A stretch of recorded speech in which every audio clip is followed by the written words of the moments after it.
Hello! Having played through the main story quest Acts 1 through 3 and having been exploring the new areas in Renacita, I wanted to share my thoughts on it. Compared to my early playthrough of the game, Renacita almost felt like a total different game. The main story was really great and the new area was stunningly beautiful and addictingly exciting to explore. The music creates a magical feel to the world I'm exploring, and more memorable than the music from 1.0. My two most favorite moments were a cutscene when the new area is visually being presented for the first time.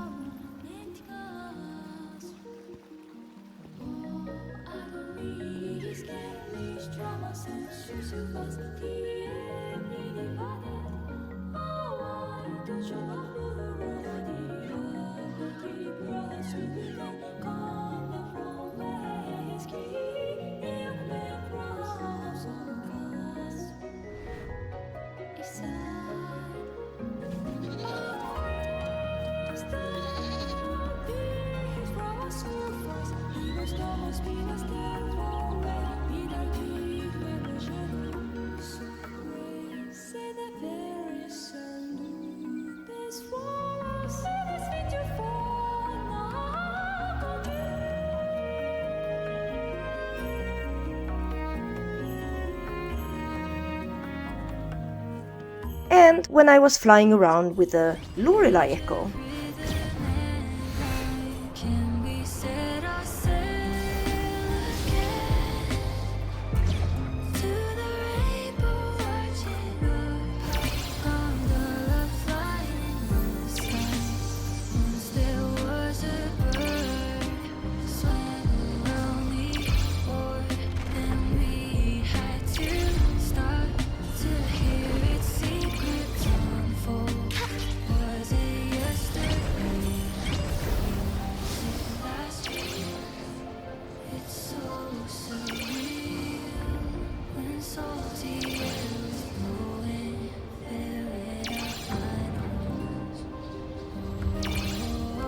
On the topic of flying around, the new flight mechanic is so liberating, and it's incredible to fly around at high altitude and admire all the beautiful landscapes down below. Also, flying is even faster than the glider mechanic, and this makes it much easier to get to different places. The best thing about the flight mode is that all characters can access this flight mode. And as I complete more exploration, the more flight stamina I get and can fly even longer. I really hope that this flight mechanic won't be locked to Renacita, and I also hope it will be available for future regions, and somehow be available to all regions that got released before Renacita. Besides flying, there are also many other different ways to traverse and take in the world, like riding gondola echoes,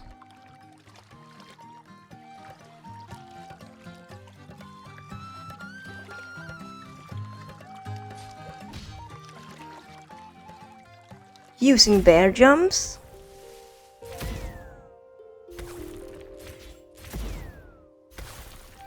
fast sprinting, hitchhiking with wingray echoes, a peaceful ride in a bathtub, although I find it rather amusing sitting in a bubble bath fully clothed. On the other hand, it might be just as odd to suddenly switch into a swimsuit. There's also so much to do when exploring the world.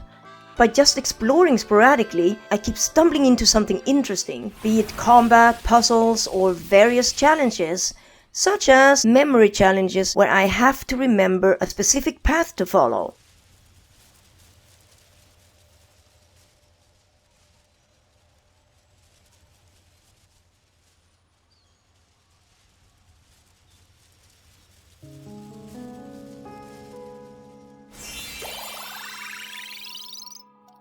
Flight challenges,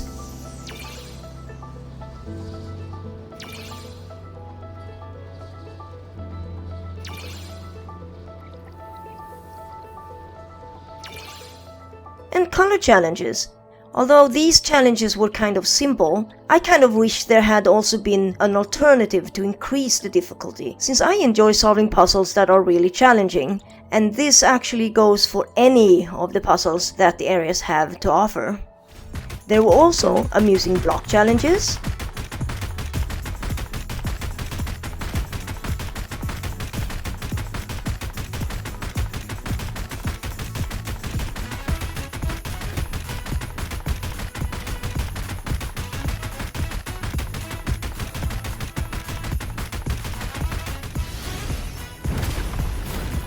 flying notes to collect,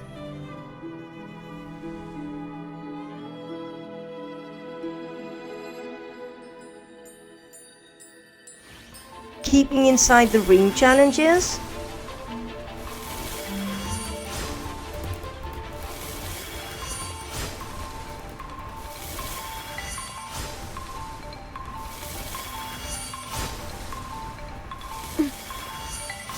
and popping balloons sometimes gave chests when all balloons had been popped.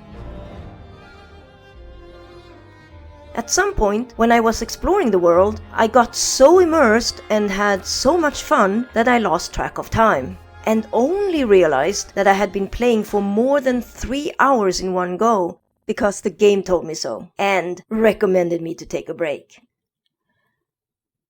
A great addition to the game is the new exploration menu, where I can go and check on all my progress in the different areas, and I can even get the map locations and be able to jump directly to the nearest area for a specific puzzle or challenge that I need to complete.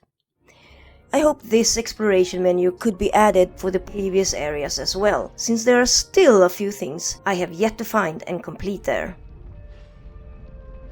During my time playing this game, I actually have ended up liking the combat a lot. It's really fun, even though I'm still quite bad at it, and there's so much more to learn about it. Not bad, huh? More recently, I've started to tackle the more challenging combat content, such as the hologram bosses and the Tower of Adversity game modes. Inferno! For someone like me, who has never done any combat like this, before I started playing open world action games, I honestly do experience combat as difficult. Do I want the combat in the game to be easier because of my skill issues? No, definitely not. As long as it's not impossible, the difficulty becomes the challenge that motivates me to continue improving my skill and my understanding of the game combat systems. And I don't mind my slow progression at all. I'm not in a hurry. The most important thing for me in any game is having fun. I will continue to at least do my best, but I'm also totally fine if it turns out that I might never be able to clear the 2 middle tower floors, since my main enjoyment of this game are still the stories and the exploration. Don't you worry.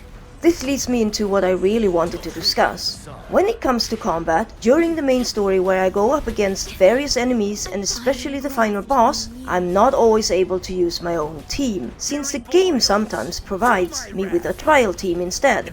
But if I'm not familiar with how the trial characters work and understand what they actually do in combat, in addition to enemies or bosses that are new with attack movements that I'm not familiar with either, then it's very difficult for me to focus on everything at once.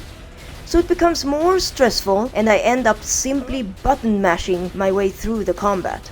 The first time I faced the final boss in the main story, Hecate I believe it is called, I managed to survive and get to the second phase, but I failed to defeat the boss. I did manage to defeat the boss on my second try, but this kind of stress pulls me out of my immersion in the story, especially if I'm not able to continue the story without clearing the boss first.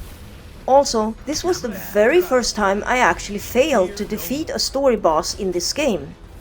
Knowing that I can clear a floor 4 in the Tower of Adversity with a team I'm more familiar with, I do think the game could have added some options that would be helpful to make the experience less frustrating.